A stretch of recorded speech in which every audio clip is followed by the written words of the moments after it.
High বন্ধুরা, আজকে আমি বেড়াতে গিয়েছিলাম পিসিমণির বাড়ি।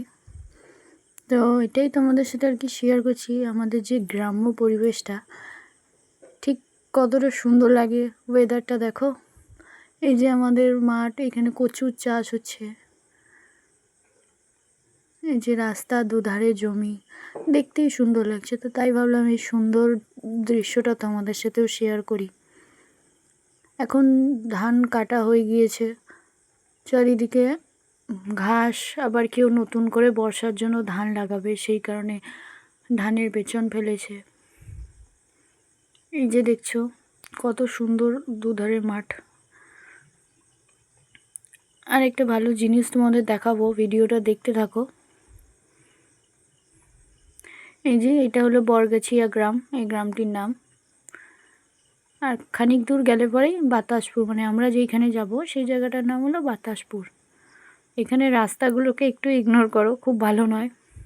এই যে বন্ধুরা দেখছো, এটা হলো খড়ির খাদান। এই যে খড়ি মাটি যে আমরা ব্যবহার করি, এই যে জায়গাটা, এটা হলো সেই খড়ির খাদান। এখান থেকে খড়ি উত্তোলন হয়।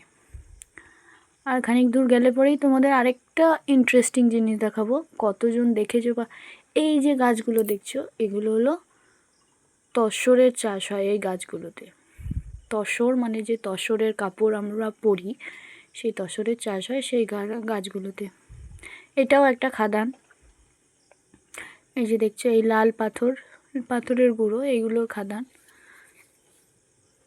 ওই দূরে তোমরা দেখতে পাচ্ছ কিনা জানি না, ওইটা হলো নদী, মানে বাতাসপুরে এই নদী।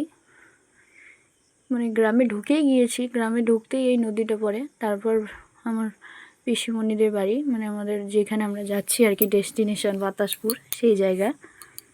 তা তোমরা বলো জায়গাগুলো কেমন লাগলো, ভালো লাগলে কমেন্ট করো। Bye, tata.